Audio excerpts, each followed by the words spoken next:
대화는 이기려고 하는 싸움이 아니에요. 상대방을 제대로 알아가자고 하는 그런 노력의 과정인 거죠.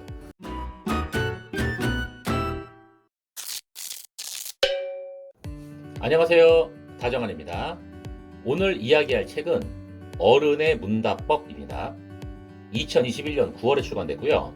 지은이는 피터 보고지온 그리고 제임스 린지. 이 피터라는 분은 철학자시고 린지라는 분은 칼럼니스트예요. 포틀랜드 주립대학에 있는 학교의 철학과 교수로 재직 중인 이 피터 박사는요. 박사 논문 연구를 위해서 교도소에 들어가서 수감자들하고 함께 인생의 여러 가지 그런 문제를 놓고 대화를 했고요.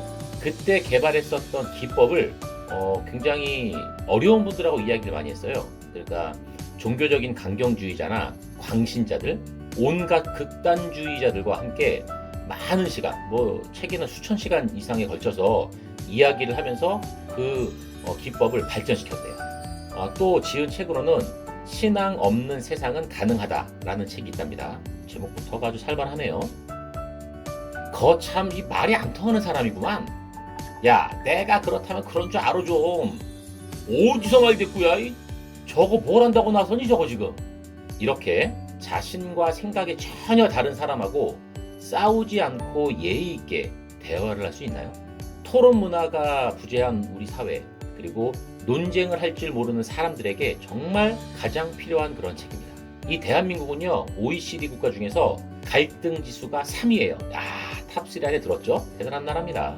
빈부, 남녀, 세대, 정치, 지역 등 일상 속에서 우리가 겪을 수 있는 갈등, 여기에서부터 시작해서 사회적인 담론에까지 그 모든 불통의 상황을 어떻게 좀 우리가 헤쳐나가 있는지, 그리고 어떻게 합의를 이끌어내면서 이 대립을 좀 치유할 수 있는지, 그것에 포커스를 둔, 그것에 고민을 한 그런 책입니다. 이제는 진짜 대화를 우리가 시작할 때가 아닐까요? 필요합니다. 출판사 서평에는 이런 말이 나와 있습니다. 우리 시대에 예의 있게 대화하는 방법은 딱 두 가지다. 타임머신을 만들거나 이 책을 읽는 것. 쉽지 않다는 얘기죠. 싸우지 않고 품위 있게 답하기 위한 지적 여정이다. 여기 협상의 대가, 논쟁의 달인이라고 불리는 두 사람이 있다. 수많은 인간관계를 잃고 나서야 나와 생각이 다른 사람과 대화하는 법, 이것을 안다는 것이 삶을 살아가는 필수 덕목이라는 것을 깨달았다. 출판사에서 이렇게 아주 거창하게 이야기를 했고요. 제가 읽은, 그리고 제가 읽고 난 한 줄 평은 이렇습니다. 결국 불가능한 대화는 없다. 그리고 그런 대화에서도 뭔가 반드시 얻을 게 있다. 이거는 이기려는 싸움이 아니다. 제대로 알자는 노력의 과정인 것이다. 라고 저는 정리했습니다. 우리가 생각이 다른 상대방하고 속 시원하면서도 품격 있게 논쟁을 할 줄 모르는 이유가 있어요. 그게 뭐냐? 바로 제대로 된 토론 방법을 배우지 못해서 그렇습니다. 이거 배운 적이 없거든요. 근데 더 큰 문제는 이러한 상태로 우리가 갈등의 시대를 맞이했다는 겁니다. 그러면서 어른답지 못한 말들을 아주 쉽게 내뱉고 있어요. 우리가 진실에 가까워지려면 나하고 의견이 정반대인 사람하고도 정말로 의미 있는 그러한 대화를 나눌 수가 있어야 됩니다. 그렇다면 생각이 전혀 다른 사람하고 어떻게 하면 의사소통을 잘할 수 있을까요? 오늘날 정말로 크게 양극화된 이 문화적인 환경 속에서 생각이 다른 상대하고 생산적으로 대화하기는 너무나도 어렵죠. 편은 이미 갈려 있고요. 이미 대립돼 있어요. 전선이 그어져 있습니다. 상대편과 대화할 줄 아는 사람은 찾기 힘듭니다. 자신과 생각이 다른 상대를 실존적인 위협을 하고 간주하는 사람들도 굉장히 많습니다. 말이 안 통하는 사람과 대화를 거부하는 사람, 이 두 사람은 같은 뜻은 아니에요, 사실. 말이 안 통하는 사람은 그래도 대화 자체는 하는 사람이거든요. 대화를 거부하는 거가 좀 달라요. 대화가 어려운 이유는 대화 자체가 불가능해서다? 이게 아니라는 거죠. 양방향으로의 소통이 안 돼서 그런 거예요. 우리들은 대화라는 것을 이렇게 생각하는 것 같아요. 상대방을 자기 생각을 주입할 그릇으로 생각을 하고 있는 거죠. 이게 아니라면, 또는 논박을 해서 물리쳐야 될 적이라고 생각을 하는 거예요. 이러니까 의사소통은 고사하고 이런 식으로 대화를 하는데 상대방이 내 말을 들어주긴 할까요? 글쎄요. 여러분들은 들어주고 싶겠어요? 그러한 분이 상대방이 있다면? 자, 이 책은 6개의 장으로 구성되어 있어요. 사실 6개의 장이 등급입니다, 등급. 1장에 있는 기본편부터 6장에 있는 달인편까지 보시는 바와 같고요. 1장은 품격 있는 대화의 7가지 원리를 설명을 하고 있고요. 2장은 초급을 위해서 생각의 변화를 이끄는 9가지 방법을 소개하고 있습니다. 그 다음에 3장은 중급편인데요. 상대의 마음을 읽는 7가지 방법을 알려주고 있습니다. 자, 4장부터는 이제 상급으로 올라갑니다. 논쟁적 대화를 풀어나가는 5가지 기술에 대해서 이야기를 하고 있고요. 5장은 전문가 편이에요. 생각에 닫혀있는 사람을 상대하는 6가지 기술을 얘기합니다. 마지막 6장 달인이죠. 이념가, 그러니까 생각이 정립이 되어 있는 사람이에요. 이러한 이념가하고 대화를 하는 2가지 핵심 기술입니다. 제목을 봤을 때 여러분들은 어느 정도 된다고 생각을 하세요? 저는 초급 아닐까요? 근데 재밌는 건 뭐냐면요. 3장까지죠. 중급까지는 방법이고요. 4장부터는 기술이라고 표현을 하고 있습니다. 왜 그런지는 여러분들 한번 읽어보세요. 이거 핵심 기술입니다. 1장부터 간단하게만 한번 알려볼게요. 자, 기본편이에요. 1장에서는 품격 있는 대화의 7가지 원리를 설명하고 있습니다. 첫 번째는 목표를 인식하기예요. 도대체 이 대화를 왜 하고 있는 건지 그것을 먼저 생각을 하라는 거죠. 이걸 잊지 말란 얘기예요. 두 번째는 협력 관계를 조성해야 된다는 건데 상대방을 이야기를 해서 싸워야 될 적 이런 게 아니라 파트너로 좀 생각을 하라는 겁니다. 파트너. 다음 세 번째는 라포. 우리가 통상 라포라고 얘기를 하는데 공감대를 형성을 하고 그것을 유지해야 됩니다. 그래야 품격 있는 대화가 가능해져요. 다음 네 번째는 상대방의 말을 듣는 건데요. 내가 하고 싶은 말은 조금 줄이고요. 상대방의 말을 더 많이 들어줘야 돼요. 왜 우리 그런 얘기 하잖아요. 그런 거 알고 있잖아요. 왜 사람한테 입은 1개고 귀는 2개인지. 그렇죠. 말하는 것보다 2배 이상 들어야 된다는 거예요. 거꾸로 하지 말고. 자, 다음은요. 내 안에 있는 메신저를 잠재우라는 그러한 원리를 얘기해 줬는데 다른 거 아니에요. 내가 생각하는 진실 그리고 내가 알고 있는 게 꼭 정말 사실이라 하더라도 이거를 꼭 전달하지 않아도 된다는 거예요. 꼭 전달해야 된다는 강박 이거 좀 버려야 된다는 겁니다. 자, 6번째는 상대방의 의도를 파악하기인데 여기서 우리가 좀 생각을 좀 깊게 우리가 좀 생각을 좀 달리 해야 될 건 뭐냐면 상대방이 가지고 있는 의도는 생각보다 선하다는 거예요. 다만 그 상대방을 이해하는 그 이해라고 하는 것은 나의 몫인데 그 나의 몫 때문에 우리가 상대방을 의도를 잘못 파악하고 있는 경우가 상당히 많다고 얘기합니다. 마지막으로는요. 품격 있는 대화를 위해서 대화를 끝낼 시점을 잘 판단해야 된다는 겁니다. 불필요한 대화를 계속 강요하지 말고요. 품격 있게 이제 대화를 끝낼 땐가 잘 판단해서 마무리까지 져야 그것이 품격 있는 대화의 7가지 원리에 마침표를 찍을 수 있다고 얘기를 합니다. 우리가 뭐 어디선가 대화라는 그런 주제나 대화라는 것으로 쓴 어떤 책을 이렇게 읽다 보면 이런 내용들 나올 법한 내용들이에요. 품격 있는 대화를 위해서 갖춰야 될 7가지 원리라고 지휘도 소개를 해줬는데 얘기했듯이 자신의 머릿속에 있는 말들을 모조리 다 하고 싶다는 마음 이제 접으세요. 하고 싶은 말이긴 하지만 해도 되는지를 우선 좀 잘 살펴보고 필요한 말들만 정말 핵심적으로 하자는 겁니다. 그리고 이기는 대화가 아니라 이해하는 대화로 생각을 좀 바꿔야 된다고 얘기를 해요. 상대방의 행동을 내가 어떻게 할 수는 없어요. 그건 당연하죠. 네, 어떻게 할 수 없어요. 하지만 내가 어떻게 할 수 있는 건 상대방이 아니라 나의 행동뿐이라는 거예요. 그러니까 이거 뭐 대도 뭐 얘기를 해봐야 고쳐지지도 않는 그런 상대방의 행동을 고치겠다고 애쓰지 말고요. 나의 행동을 내가 잘 컨트롤하자고 얘기를 합니다. 결국에 대화를 유익하게 이어나가는 방법에는 좋은 질문하기가 정말로 필수적인 요건이라는 것을 지은이가 강조를 하고 있습니다. 1장의 기본편은 여기서 이렇게 마무리를 할게요. 자, 2장입니다. 초급편이고요. 생각의 변화를 이끄는 9가지 방법이라고 얘기를 했습니다. 9가지예요. 첫 번째, 본보기를 보여라. 이렇게 얘기를 하는데 상대방한테 원하는 행동 이거를 그냥 강요만 하지 말고 내가 먼저 그 행동을 보이라는 거예요. 본보기로. 그리고 이건 거꾸로일 때도 마찬가지인데요. 상대방이 나한테 계속 뭔가를 요구한다 이렇게 얘기할 때는 아니면 상대방이 자꾸 나한테 뭔가를 강요할 때는 내가 뭐 들으면서 싸우거나 뭐 이렇게 그럴 필요가 없이 오히려 상대방한테 최대한으로 자세하게 설명을 해보라고 하면 요구를 하라는 거죠. 너 무슨 말 하는지 알겠는데 야 그건 왜 그래? 그건 어떤 이유야? 그 부분을 조금만 자세하게 한번 얘기해 볼래? 라고 요구를 한번 해보라는 거죠. 그러면 상대방은 본인이 말을 하고 있으면서도 본인의 지식을 의심하게 되는 상황이 벌어진답니다. 이런 현상을 읽지 않은 장소 효과라고 이야기를 하는데 이게 뭐냐면 상대방이 알고 있는 지식인데 이 지식이 체감에서 가지고 있는 지식하고 실제로 가지고 있는 지식하고 이 사이의 거리를 드러내는 그러한 효과가 있답니다. 그거를 드러내게 하기 위한 거예요. 아주 미묘하면서도 굉장히 효과적인 전략이라고 해요. 결국에는 제대로 알고 있지 못하다는 것을 스스로 깨우치는 거죠. 스스로 깨우치게 하는 거죠. 뭐 좀 비슷하게 연상되는 게 있지 않나요? 맞아요. 소크라테스가 했다고 하는 그 3파식 그 문답법과 저는 굉장히 비슷하다고 생각했어요. 비슷하죠. 본인이 이야기를 막 하다가 결국엔 내가 이게 알고 있는 게 제대로 된 게 맞나? 왜 이렇게 되지? 라고 본인을 의심하게 되는 아주 재밌는 상황이 벌어질 겁니다. 그러니까 화내지 마세요. 먼저 싸우지 마시고요. 자, 두 번째입니다. 용어 정의하기. 대화를 하다 보면 굉장히 중요한 용어 같은 게 나와요. 그러면 이 용어의 뜻을 두고 먼저 대화를 나누는 사람하고 합의를 먼저 하라는 거죠. 분명히 같은 단어지만 다른 생각을 가지고 있는 경우가 생각보다 많이 있습니다. 그리고 용어를 통일할 때도 방법이 있어요. 단어를 처음부터 정의를 해보고요. 단어가 쓰이는 맥락을 이해를 해가면서 우선은 상대방이 내린 정의, 상대방이 표현하고 있는 그 정의, 이거를 따라주는 게 좋다고 합니다. 그러면서 대화를 한번 시도를 하면서 계속 이끌어가면 상대방의 생각의 변화를 자연스럽게 이끌어낼 수 있는 방법이라고 하니까 여러분들 한번 사용해 보시고요. 세 번째입니다. 질문하기예요. 근데 이 질문은 구체적인 질문입니다. 특히 어떻게라는 것과 무엇 이런 것들이 들어간 질문을 하라는 겁니다. 관심을 가져야 될 것은요. 주제, 상대 이런 게 아니라 상대가 보기에 옳다고 생각하는 것 이것에 관심을 가져야 된다는 걸 잊지 마세요.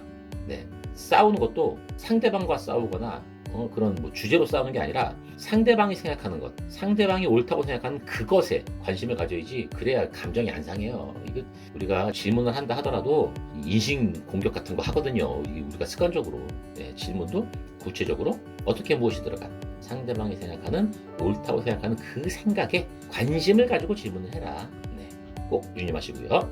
네 번째입니다. 극단주의자와 선긋기. 좀 조심스럽다는 느낌이 들긴 하지만 우리 편에 나쁜 행동을 지적할 줄 알아야 된다고 지은이가 설명을 했는데 여기서 선을 긋는 방법도 6가지를 이야기하고 있어요. 근데 이거는 좀 직접 한번 읽어보세요. 네, 굉장히 구체적이면서도 필요한 내용이니까 이거 제가 제목에서 나왔듯이 극단주의자와 선긋기라고 하는 좀 아슬아슬한 내용이기 때문에 여기까지만 설명드리고 직접 한번 읽어보십시오. 자, 다음 6번째입니다. 소셜미디어 신중하게 이용하기. 이게 뭐 대충 무슨 뜻인지 아시겠죠? 소셜 네트워크에서 감정을 분출하지 말라는 얘기예요. 우리 인간은요 지금까지 실제로 만나서 대면을 하면서 대화를 하도록 진화가 지금까지 되어왔어요. 말을 할 때에도 그 어조가 있고요, 몸짓이 있고요, 표정 이런 것들이 나타나요. 이런 것들을 쉽게 읽을 수가 있어요. 그러면서 맥락을 더 잘 이해를 할 수가 있단 말이죠. 이런 것들이 무척 중요한 신호들이지만 대면에서 대화를 하지 않고 만약에 글, 문자, 뭐 메시지 이런 것들로만 소통을 할 때는요 방금 얘기했었던 어조, 몸짓, 표정 이런 것들이 사라져요. 네. 그러다 보니까 눈으로만 보여지는 그 글, 그 문자 이거를 생각보다 글쓴이의 생각이 아니라 그것과 다르게 다양하게 해석될 여지가 굉장히 크다고 할 수가 있죠. SNS에서 언쟁이 일어나는 주된 이유는 이거예요. 이러면서 일어나는 거예요. 그러니까 특히나 화가 났을 때는 절대로 아무것도 올리지 마세요. SNS에. 그리고 그곳에서는 논쟁 같은 것도 하지 마세요. 얻을 게 없다라고 지은이가 경고합니다. 맞아요. 얻을 게 없어요. 대화를 해도 제대로 못 알아듣는데 글 그거 써가지고 제대로 그 글쓴이의 심정을 이해할 수 있겠습니까? 더더군다나 그 글도 짧은데 그 어떤 깊숙한 이야기나 이런 이야기는 짧은 글 SNS 이거를 추천하지 않습니다. 자, 6번째입니다. 기여 요인을 논하기라고 이야기를 했는데 이게 뭐냐면 뭔가를 이야기를 할 때 무엇인가에 대해서 이야기를 할 때 탓하기를 우리는 많이 해요. 탓을 하죠. 저것 때문이야. 그것 봐. 근데 이렇게 탓을 하는 어떠한 이런 관점에서 이것은 이렇게 해서 기여를 했네. 이거는 기여한 게 이런 것들이 있네. 라고 기여했다는 것을 밝히는 것으로 관점을 한번 바꿔보라는 겁니다. 탓하는 행위보다 어떻게 기여했는지를 살펴보는 거 이러면 그 대화하는 거에 대한 주제가 다르게 보인다고 이야기를 해요. 그럴 수밖에 없죠. 일단 관점이 부정적인 것과 긍정적인 것은 너무나도 차이가 나거든요. 적용 한번 해보시고요. 인식 원리에 주목하기라는 7번째 내용이 있습니다. 상대방이 어떻게 알게 됐는지를 한번 알아보는 거죠. 우리들은 흔히 어떠한 사실을 알게 되면요, 그 알게 된 과정 이거보다는요 그 알게 된 내용과 결과에 주목하는 경우가 상당히 많습니다. 무엇을 알았는지 이것보다는 사실 이제는 어떻게 알게 됐는지에 우리가 좀 더 관심을 많이 가져야 됩니다. 그리고 여기에 아울러서 고도의 스킬을 하나 더 알려주는데요. 상대방이 추론한 방식이 있어요. 그 방식을 그대로 적용을 해서 다른 결론을 한번 끌어내보라고 합니다. 그러면 상대방이 생각보다 상당히 많이 당황을 할 거라. 대신에 이거 비꼬듯이 하지 마시고요. 비꼬듯이 하면 안 되고요. 공손하게 해야 됩니다. 자, 8번 배우기입니다. 이거는 무슨 뜻이냐면 생각이 닫혀있는 사람의 그 생각을 이해를 하라는 겁니다. 대화를 했는데도 상대방이 계속 본인의 생각을 고수할 수도 있어요. 바뀌지 않을 수도 있다는 겁니다. 아마 이런 경우가 제일 많을 것 같긴 한데, 그러면 우리는 이렇게 생각을 하라는 거죠. 대화를 하거나 그 사람하고 어떤 이야기를 해서 무언가 유익한 결과를 얻을 수도 있거든요. 얻을 수도 있는데 꼭 그렇게 얻지 않았어도 대화를 좋게 끝낼 수가 있다고 생각을 해보면 우리는 그 자체가 스킬을 하나 배웠다고 생각하면 되는 거예요. 그러면은 결론적으로는 상대방은 이해시키지는 못했다고 하더라도 나 스스로는 분명히 배운 게 있으니까 그 대화의 시간이 절대로 시간 낭비가 아니라고 생각을 할 수 있다는 겁니다. 이거는 그냥 이런 사람도 있구나 그런 생각도 들고요. 그리고 내가 잘 참았어. 저런 사람도 있구나. 저렇게 끝까지 안 되는 사람도 있구나. 저 사람의 생각은 이것 때문에 절대 안 바뀌어지는구나. 나는 그 생각에 닫힌 사람의 생각을 그것을 이해할 수 있는 시간으로 우리가 아주 의미가 있었다. 이렇게 생각을 할 수가 있다는 겁니다. 자, 마지막 9번째인데요. 하지 말아야 될 행동이라고 이야기를 하는데 대화를 하는 그 중에 자신이 저지르는 기초적인 실수에 대해서 좀 알아주라고 얘기를 해요. 대화를 할 때 상대방한테 결례를 행하거나 아니면 전혀 대화에 도움이 안 되는 그런 기초적인 그러한 실수들을 생각보다 많이 한다는 겁니다. 토머스 소웰이라고 하는 사람이 이런 말을 했대요. 우리 시대에 나타나는 가장 한심하면서도 위험한 징후의 한 가지는 그 누구도 자신의 생각에 반대할 수는 없다고 믿는 개인과 집단이 점점 늘어나고 있다라는 것이라고 얘기를 했답니다. 여러분들만큼은 이런 생각에서 좀 벗어나시기를 바라겠습니다. 자, 다음 3장입니다. 중급자예요. 중급편이고요. 상대의 마음을 잃는 7가지의 방법을 소개를 해줍니다. 7가지입니다. 자, 첫 번째는 친구가 잘못 알고 있게 그냥 놔두라는 겁니다. 친구가 나하고 어떠한 것에 대해서 믿는 믿음이 달라도 괜찮아요. 꼭 같아야 될 필요도 없고요. 꼭 친구를 바꿀 필요도 없어요. 이렇게 생각하면 아무 문제가 없는 거예요. 그리고 자신한테 한번 질문을 해보세요. 친구를 바꾸고 싶은 진짜 이유가 무엇인지를 진지하게 한번 질문을 해보세요. 내가 바꾸려고 하는 그 동기가 친구의 행복과 안녕을 진심으로 걱정해서 그러는 건지 한번 살펴보자는 거죠. 대부분은 어떤 경우가 있냐면요. 내가 옳다고 하는 것을 인정받기 위해서라는 것이 많다고 합니다. 그래서 내가 옳음을 인정받기 위해서라면 그만두라는 거예요. 그만두면 돼요. 그것보다도 더 중요한 건 뭐예요? 무엇보다도 선의를 잃지 않는 겁니다. 그것 때문에 친구를 바꾸겠다고 시도를 하다가 괜히 금가지 말고요. 냅두세요. 자, 2번째입니다. 퇴로 만들어주기. 그러니까 퇴로가 이제 도망갈 수 있는 길이나 빠질 수 있는 길 이런 거예요. 창피하지 않게 생각을 바꿀 수 있는 길을 터놓으라는 거예요. 혹시나 친구가 자신의 생각을 바꿀 수도 있거든요. 근데 그때 부끄럽지 않게 하려면요. 이런 스킬 정도는 우리가 알아야 된다고, 이런 스킬이 필요하다고 설명을 합니다. 사람은, 특히 나도, 자신도 망신을 무릅쓰고서라도 내가 착각을 했었네? 이러한 사실을 인정할 사람은 생각보다 그렇게 많지가 않아요. 여러분은 친구 앞에서 쉽게 실수를 인정할 수 있으세요? 여러분은 그렇다고 해도 모든 사람이 다 그렇게 할 수는 없거든요. 그러니까 그렇게 할 수 없는 사람이 더 많다는 것을 꼭 기억하시고요. 궁지로 몰아넣거나 사면 초가를 만들어 놓거나 막 공격하듯이 쏴대지 말고요. 얘가 언젠가 생각을 바꿔도 부끄럽지 않게 퇴로를 만들어주는 그러한 방법을 우리가 알고 있어야 될 필요가 있다라고 얘기한다고 합니다.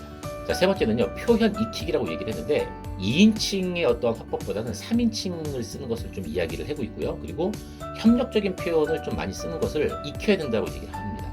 이런 얘기를 많이 해요. 야, 난 너랑 생각이 달라. 난 그렇게 생각 안 해. 이렇게 표현을 많이 하는데 이것도 좀 바꿔보라는 거죠. 나는 수긍이 잘 안 되네. 이렇게 조금 더 돌려서 조금 더 이렇게 유하게 이렇게 좀 이야기를 많이 하라고 하고요. 우리 혹은 저쪽, 그들 이라고 하는 것으로 좀 이렇게 넓게 사용을 해야지 너, 나, 저 사람 이렇게 직접적인 그러한 꼭 집어주는 그러한 표현은 자제하라고 조언하고 있습니다. 자, 4번째입니다. 프레임 바꾸기인데 우리가 대화를 하다 보면 이 대화 자체가 계속 제자리를 빙글빙글 맴돌고 있다고 하거나 엇나가는 그러한 순간이 와요. 그러면 관점을 바꿔보라는 겁니다. 근데 이거는 오해하지 마세요. 표현 방식을 바꿔서 대상을 바라보는 관점을 바꿔주는 것을 뜻하는 거예요. 그러니까 한쪽으로 생각을 몰아가라는 어떤 그런 관점 바꾸기가 아니라 저 사람, 상대방이나 내가 표현하고 있는 방식을 한번 바꿔서 관점을 한번 다른 곳으로 이렇게 돌려서 대상을 바라보라는 거지. 이게 뭐 계속 다른 한쪽으로 몰아가서 그들을 이렇게 뭐 어느 한쪽으로 몰아간다. 다른 생각을 못하게 한다. 이런 뜻은 아니라는 겁니다. 이 정도도 우리가 중급자라고 생각한다면 가지고 있어야 되는 그런 스킬이라고 얘기를 하고요. 5번째, 내 생각 바꾸기예요. 네, 그 자리에서 한번 내 생각을 바꿔보라는 겁니다. 이건 지는 게 아니거든요. 생각 바꾸는 게 뭐가 이제 지는 거예요. 이게. 생각을 한번 바꿔서 진지하게 한번 깊숙이 생각을 한번 해보라는 거죠. 이것도 뭐 나쁘진 않죠. 생각만이에요. 다음 6번째는요. 척도를 도입하기라고 이야기를 합니다. 상대방의 확신이 얼마나 강한지 한번 알아보는 건데, 사실 이거는 근데 만약에 상대방이 이렇게 접근을 했는데 거부를 한다거나 거부 반응을 보인다거나 조금 민감해진다 하면은 바로 포기하라고 얘기를 합니다. 왜냐면 이거 잘못했다가는 정말 더 큰 싸움 날 수 있다고 얘기를 해요. 다음 7번째예요. 아웃소싱이라고 하는 건데, 야 근데 네가 지금 그 얘기를 했는데, 그 사실을 이야기를 했는데 그걸 어떻게 할 수 있는 거지? 라는 어떤 질문이나 생각으로 외부의 어떠한 정보로 관심을 한번 돌려보는 걸 얘기합니다. 상대방에게 어떤 전문 자료가 있거나 참고할 만한 뭔가가 있느냐라고 이렇게 우리가 물어보는 것만으로도 상대방으로 하여금 자신이 아는 게 그리 많지 않다는 것을 생각해보게 할 수 있거든요. 그런 효과가 있대요, 실제로. 왜냐면 그 사람들은 어디서 들었어, 누가 그러던데, 이렇게 그냥 이야기를 하는 경우가 생각보다 많이 있다는 거죠. 다만 근거에 기반하지 않은 믿음, 이런 거에는 효과가 없어요. 그냥 그 사람이 맹신하는 거 있거든요. 특히 어떤 도덕적인 문제나 이런 것들, 이런 거에는 적용할 수가 없고 적용하지도 말라고 합니다. 하지만 어떤 팩트가 있다거나 그렇게 했을 때는 너무나도 강력하게 이야기를 할 때는 그거를 어떻게 우리가 알 수 있을까?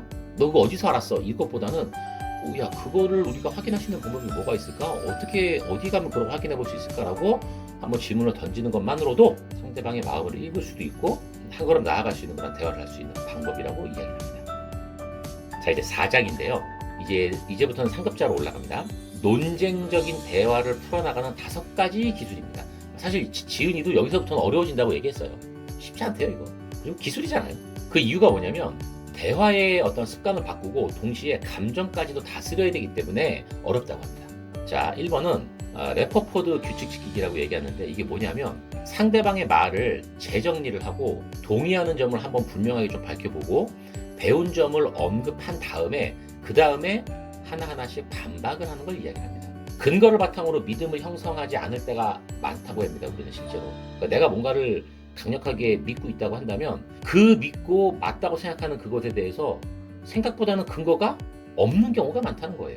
우리는 근거를 바탕으로 믿음을 형성하는 거에 되게 좀 서툰다고 이야기를 하니까 이렇게 상대방의 말을 재정리하고 동의하는 점을 밝혀놓고 배운 점을 언급한 다음에 그 다음에 필요한 것부터 하나하나씩 반박을 한번 해보면 싸우자는 게 아니라 상대방이 있었던 말에 대한 근거나 이런 것들로 하나하나씩 반박을 한번 해보라고 얘기하거든요. 어려운 겁니다. 이거 쉬운 거 아니에요, 여러분. 괜히 잘못 적용했다가 싸움 날 수 있으니까 조심해서 하시길 바라고요. 사실 언급 피하기. 자, 2번째입니다. 도덕적인 사고하고 사회적인 사고가 이성적인 사고를 압도한다고 얘기를 해요. 이거 꼭 알아두시면 좋습니다. 네. 우리는 굉장히 이성적인 동물이다. 나는 굉장히 이성적인 사람이야. 라고 이야기를 한다 하더라도 도덕적인 부분과 사회적인 부분에 어떤 그런 생각이 있으면 그것이 더 앞서간다는 거예요. 이성적인 생각을. 우리는 방어의식을 자극을 해서 역화 효과가 나타나면 상대는 기존 믿음을 한층 더 고수해요. 그러면서 대화가 이제 고착이 되죠. 그 다음부터 무슨 얘기를 해도 소용없습니다. 맞습니다. 근거를 내면 이러한 현상이 종종 나타나는 경우가 있어요. 그렇다면 근거를 제시하지 않고 대화를 하려면 어떻게 해야 될까요? 문제점이나 모순점 이런 것들이 드러나는 질문을 한번 해보고요. 인식하는 원리에 주목을 하면서 반증을 할 수 있는 질문과 교묘하게 좀 결합을 해서 던지면 된다고 하는데, 자세한 거는 책을 한번 읽어보시고 여러분들이 직접 느껴보세요. 이 부분 너무 명쾌해요. 그리고 대화 중에 사실이라는 것을 걸어내야 할 때는 상대방이 분명히 요청을 했을 때라고 좀 선을 긋고 있어요. 그리고 한 번 더 확인하세요. 우리가 이런 내용이었던 그러한 사실을 확인을 해도 되겠냐? 그래서 사실이라는 거에 대한 언급을 그래서 좀 가급적이면 피하라고 얘기를 하는 겁니다. 이해가 잘 안 되시죠? 네. 책을 읽어보시면 바로 이해됩니다. 사실은 도피하기. 자, 여기까지 하고요. 자, 세 번째는 반증 모색하기라고 얘기해요. 근데 그 믿음이 잘못일 수 있는 조건이 있지 않을까요? 그 조건이 뭘까요? 라고 한번 왜 꼭 그것이어야 되는지 한번 물어보라는 겁니다. 생각보다 답변을 잘 못하는 경우가 많답니다. 자, 네 번째입니다. 그래, 그리고 이러한 말을 많이 쓰라는 겁니다. 우리가 대화를 하다 보면은 하지만 이라는 말을 더 많이 쓰긴 하는데 이 말을 아예 하지 말라는 거예요. 상대방한테 그렇게 도움이 되는 말이 아니라고 합니다. 그래, 하지만 사실 이 말도 상대방의 의견을 진심으로 인정하는 표현은 아니긴 하거든요. 뭐 그렇구나 이런 것도 괜찮은 말인데 그렇지만 이런 것도 쓰지는 말라고 해요. 이런 식의 말을 하고 싶다면 차라리 야 네가 괜찮다면 이라는 한층 좀 부드러운 표현으로 바꾸라고 추천을 하고 있습니다. 이거 아무것도 아닌 것 같은데 이게 굉장히 상급자의 고급 스킬이라고 얘기를 합니다. 다섯 번째입니다. 화를 다스리기입니다. 아, 이거 너무 어렵죠. 와, 내가 이야기를 하다가 화가 났는데 이걸 다스리래요. 와. 근데 이 화를 다스리기는 그냥 그냥 릴렉스해라, 네 어떤 상태를 잘 다스려라 이게 아니라 내가 지금 왜 이런 기분이 들지? 내가 왜 이러지라고 하는 것처럼 나 자신을 알아야 된다라고 이야기를 하는 거예요. 내가 지금 만약에 뭔가 불편하다 그러면 내가 불편한 게 뭐지? 내가 인정받지 못해서인가? 내가 잘못 알고 있어서인가? 이렇게 나 자신을 좀 제대로 알아야 된다고 얘기를 하는 거예요. 이 화라고 하는 거는요, 답답함이거나 불쾌함이라는 것에서 기인할 때가 굉장히 많답니다. 그렇지만 이거는 내가 느끼는 생각인 것이고요. 우선은 상대방의 의도가 선하다고 먼저 간주를 해보세요. 그러면 상대방을 이해하는 데 굉장히 많이 도움이 됩니다. 상대방이 야 이렇게까지 얘기했는데 쟤 나쁜 놈 아니야? 쟤 굉장히 악한 마음을 갖고 있는 거 아니야? 이게 아니라 상대방의 의도가 그냥 저 사람은 나를 해칠 생각이 없고 저 사람은 나를 물리칠 생각이 없고 저 사람은 나에 대한 의도가 저 사람은 나에 대한 생각이 적대시되어 있지 않아 라고 간주를 한번 해보려는 거예요. 그러면 화가 이렇게 스물스물 치밀어 올랐던 것이 조금은 내려갈 수가 있고요. 또 우리 몸에서 화가 났다는 거는 이제 분노가 치밀어 오른다는 건데 분노라고 하는 거는요, 뭔가를 바꿔야 된다는 신호라고 생각하세요.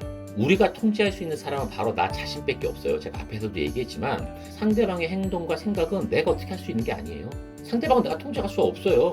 이거 명심하셔야 됩니다. 내가 통제할 수 있는 사람이다 라는 생각 자체부터가 잘못된 거예요. 그래서 화가 치밀 때는 오히려 입을 열면 정말로 후회하게 될, 평생 후회하게 될 말을 남기게 된다는 그런 말이 있습니다. 꼭 유념을 하시고요. 상대방을 어떻게 이해해야 되는지 설명하는 문구를 하나 알려드릴게요. 상대방을 현미경으로 딱정벌레 보듯 연구하는 것만으로는 부족하다. 딱정벌레로 산다는 것이 어떠한 느낌인지 알아야 된다. 그렇죠. 내가 어떤 벌레나 동물이나 이런 걸 봤을 때 야, 쟤는 어떠한 특징이 있지? 라고 하면서 유심히 지켜봤던 것만을 가지고 야, 사자는 이렇겠네, 호랑이는 이렇겠네, 원숭이는 이렇겠네, 이렇게 연구하는 것만으로는 그 사람을 이해할 수 없다는 거예요. 그 대상을 이해할 수 없다는 거예요. 원숭이로 산다는 것이 어떤 느낌인지까지를 알아야 내가 상대방을 비로소 그때 이해할 수 있다는 거예요. 와, 이거 좀 대단하지 않나요? 그러니까 지금까지 우리는 겉모습만 보고 그 사람을 이해했다고 말만 한 거예요. 그냥 정말로 이해하겠다는 생각은 해보지도 않고 딱정벌레로 산다는 것이 어떤 느낌인지까지를 알아야 우리가 이해할 수 있다는 건데 정말로 이해하실 거면 이렇게 이해하세요. 그 사람으로 산다는 게 어떤 느낌인지까지를 이해를 해보세요. 이쯤 되면 아마 이런 생각이 들 수도 있습니다. 야, 내가 꼭 이러면서 이 사람하고 이 대화를 계속 해야 되나? 나만 손해보는 것 같은 이 느낌 뭐지 이거? 내가 이렇게 대화를 한다고 한들 상대방이 나를 알아줄까? 이런다고 내가 무슨 이득이 되는 게 있나? 이런 생각이 들 수 있어요. 이거 저만 그런 생각 드는 거 아니죠? 이런 생각이 들면 대화를 그만해야 되나? 아무튼 전 이런 생각이 들었습니다. 아무튼 어렵습니다. 다음은 5장입니다. 전문가 편이고요. 생각이 닫혀있는 사람을 상대하는 6가지 기술이에요. 와, 이거 제목만 봐도 답답하죠? 생각이 닫혀있는 사람인데 어떻게 대화를 하죠? 정말 전문가다운 내용들이 나옵니다. 자, 1번 종합이라고만 이 사람이 썼는데 상대방의 의견을 활용을 해서 내 생각을 한번 정교화 시켜보는 겁니다. 그러니까 이게 무슨 뜻이냐면 일단은 내가 상대방을 이해하거나 내가 상대방하고 대화를 계속하기 위해서는 내가 한번 상대방의 주장대로 내 생각을 한번 바뀌어보라는 거죠. 상대방을 이해시키려고 해도 이해를 내가 먼저 해야 이해시킬 수 있으니까. 자, 두 번째는 감정 분출 돕기라고 얘기를 하는데 이건 뭐냐면 감정의 걸림돌을 대화로 해소를 해보라는 겁니다. 대화로. 계속 들어주래요. 그리고 나서 말을 하랍니다. 감정이 막 상대방이 막 이렇게 감정 표현을 하거나 내가 감정 쓰레기통인 것처럼 막 이야기를 하면서 본인의 생각만 이야기를 할 때 이런 얘기가 도움이 된다고 해요. 그러면 지금 그 이야기를 하면 너는 기분이 어때? 넌 어떤 기분으로 그 얘기를 했어? 라고 어떤 감정으로서의 걸림돌이 될 수 있는 부분을 대화로 이런 식으로 한번 해결을 해보라는 거죠. 상대방이 좀 느끼면서 상대방이 다시 한번 생각해 볼 수 있게. 근데 이것도 비꼬듯이 하면 안 되고요. 야, 넌 지금 그 상태를 몰라? 이렇게 비꼬듯이 하지 마시고 그래, 그 이야기를 하면 근데 너는 기분이 지금 어때? 이렇게 공감을 하면서 이야기를 해줘야 조금 더 효과가 있을 겁니다. 세 번째는 역할 부여하기라고 얘기를 했는데, 상대방의 어떤 생각과 행동을 변화할 수 있도록 유도를 한번 해보라는 건데, 이거는 뭐 역지사지 뭐 이런 것이라고 대충 생각하시면 됩니다. 자, 네 번째는 무서운데 인지협상이랍니다. 이게 뭐냐면 그 상대방이 했었던 마지막 말, 그 말을 반복을 하면서 계속 반응을 해주는 거예요. 그리고 계속 그 사람이 이야기를 하도록 들어주라는 겁니다. 그럼 어떻게 될까요? 어떻게 될 것 같으세요? 책에 나와 있습니다. 읽어보세요. 굉장히 최근에 연구했었던 그런 내용이라는데, 이렇게만 해도 상대방의 닫힌 생각에 조금은 변화가 생길 수 있다고 얘기를 합니다. 자, 다섯 번째입니다. 한계를 파고들어라. 실천할 수 없는 믿음을 주장하는 사람하고 대화를 한다는 것 자체가 쉽지가 않죠. 그러면 이제 물어보는 거죠. 얼마나 됐어요? 그렇게 생각한 게? 그런 어떠한 주장을 하거나 그러한 믿음이나 그렇게 생각한 게 얼마나 되셨어요? 라고 얘기하라는 건데, 뭐 저도 잘 모르겠어요. 너무 어려워요, 이거. 자, 여섯 번째입니다. 역개입 전략이라고 하는데, 상대방이 내가 생각하고 있는, 그리고 내가 믿는 거에 개입을 하려고 할 때가 있어요. 그러면 나는 어떻게 해야 될 것인가? 이렇게 한번 생각을 해보라는 거죠. 상대방을 이해하고 내가 어떻게 이야기를 해야 되는지 조금 도움이 될 수 있는 그런 부분입니다. 사실 전문가 표현부터는 좀 어려워요. 저도 너무 어렵더라고요. 무슨 말인지 제대로 이해를 정말 한 건지도 모르겠고 걱정이 돼요. 근데 이 전문가 편이라는 걸 보고 한 가지 느낀 것, 확실하게 느낀 것 하나는 뭐냐면, 때로는 해당 분야에 철저하게 무지한 척을 한번 해야 된다는 겁니다. 나 아무것도 몰라. 완전히 기초적인 사항도 하나도 모른다고 말을 한번 해보라는 거죠. 이건 제가 느꼈어요. 이렇게 한번 대화를 임해보라는 거예요. 그러면 내가 정말로 몰랐던 사실을 알게 될 수도 있고요. 때로는 상대방도 제대로 알지 못한다는 사실을 우연치 않게 발견할 수도 있답니다. 그러니까 내가 어설프게, 정말 선무당 잡듯이 어설프게 알고 있는 걸로 아는 척 하지 말고요. 그냥 나는 이 분야는 모르겠어. 네가 좀 다 설명해봐. 야, 나 아무것도 모르니까 네가 한번 좀 알려줘봐 나를. 라고 이야기를, 대화를 이어나가는 것도 방법 중에 하나겠다. 라는 것을 확실하게 느꼈습니다. 토머스 제퍼슨이라는 사람은 또 이런 말을 했네요. 나는 정치나 종교나 철학 문제에 있어서 의견이 다르다고 해서 그 점이 친구와 거리를 두어야 할 이유가 된다고 생각해 본 적이 없다. 참 이렇게 살면 좀 편할 텐데요. 근데 잘 생각해 보면 맞아요. 그냥 생각이 다르다고 해서 그 사람하고 내가 거리를 두거나 그 사람을 멀리해야 될 이유가 되느냐? 근데 우리는 이렇게 생각하는 경우가 있지 않을까요? 자, 마지막 장입니다. 전문가 편도 어려웠는데 마지막 6장은 달인 편이에요. 이념가하고 대화를 하는 두 가지 핵심 기술이랍니다. 너무 어려워서 그런지 두 가지밖에 얘기를 안 한 것 같아요. 이념가라고 하는 건 정말로 이 생각이 잡혀있는 그런 대상이거든요. 이념가를 대화 상대로 한번 마주해보래요. 그 자체만으로도 도움이 된답니다. 두 번째는 도덕적인 프레임을 바꿔보라는 건데, 이거는 상대방을 바꿔보라는 게 아니라 내가 한번 바꿔보라는 거예요. 다른 도덕적인 언어까지도 한번 구사를 해보랍니다. 그래서 프레임을 한번 바꿔서 생각을 해보래요. 이 이념가라고 하는 사람하고 우리가 대화를 한번 나눠보면 비록 겉으로는 사실, 사상 이런 것들을 이야기하는 것처럼 보여도 실상은 도덕적인 측면을 논하는 그러한 대화가 많다라고 합니다. 상대방의 믿음 자체 이런 것이 아니라 그 믿음이 옳음을 어떻게 아는지를 놓고 이야기를 한번 해보라는 거죠. 여기서 좀 소크라테스가 또 떠올랐습니다. 그 믿음은 어떠한 가치를 기반으로 하는지를 생각을 해보는 거죠. 이념가는요, 자신의 믿음을 방어하는 데 굉장히 능숙해요. 근데 그 믿음에 도달하는 과정, 이것까지 방해하는 거는요, 잘 못한대요. 허술하게 많대요. 우리가 믿음 자체에 자꾸 공격을 하니까 대화가 안 되는 건데, 그 믿음에 도달한 과정, 그 믿음에 도달한 어떤 이유, 그런 것들을 한번 차근차근히 이야기를 해보면 생각보다 대화가 잘 될 수 있답니다. 벤저민 프랭클린이 이런 말을 했습니다. 무식한 것보다 부끄러운 것은 배울 마음이 없다는 것이다. 여러분들은 무식한 것보다 부끄럽지 마세요. 모르는 것 자체를 부끄럽다고 생각하지 않으려고요. 배울 마음은 가질 겁니다. 아무튼 그래도 달인처럼 대화하는 건 쉽지 않겠네요. 여러분들 한번 도전해 보세요. 이 책 한번 읽어보시면 여러분들 도전하고 싶은 생각 아마 드실 겁니다. 굉장히 좋은 이야기, 스킬, 보급 이런 것들 많이 있습니다. 이 책을 읽고 나면 결국에는 불가능한 대화는 없겠는데? 라는 생각이 들 수 있어요. 그리고 그러한 대화에서도 뭐 하나라도 반드시 얻을 게 있다라는 생각을 들 겁니다. 다만 내가 이런 시간과 이런 자리를 원할까? 난 이런 걸 지금 원하고 있나? 이런 것들이 중요해요. 그렇겠죠. 근데 자신만의 생각을 옳다라고 주장을 하면서 믿음이 강하게 표출되는 상대, 이러한 상대도요, 내가 잘 들어주면서 잘 파악을 하면요, 생각보다 빈틈을 많이 볼 수 있어요. 대화는 이기려고 하는 싸움이 아니에요. 상대방을 제대로 알아가자고 하는 그런 노력의 과정인 거죠. 이기려고 하지 마세요. 빈틈 보였다고 해가지고 그 빈틈은 내가 이겼다라고 하는 신호가 아니라 내가 이해했다라고 하는 과정을 하나 밟은 것이다. 이렇게 생각을 하는 게 어떨까요? 그래서 배우는 자세로 대화에 임하자고 지금 진이는 굉장히 강력하게 얘기합니다. 손해를 본다거나 내가 꼭 왜 이래야 되지? 이렇게까지 해야 되나? 이런 생각을 하면 사실 아무것도 얻을 수가 없어요. 그리고 누군가도 나를 이해해주지 않을 거예요. 이건 정말 슬프지 않나요? 전 정말 슬플 것 같다고 생각합니다.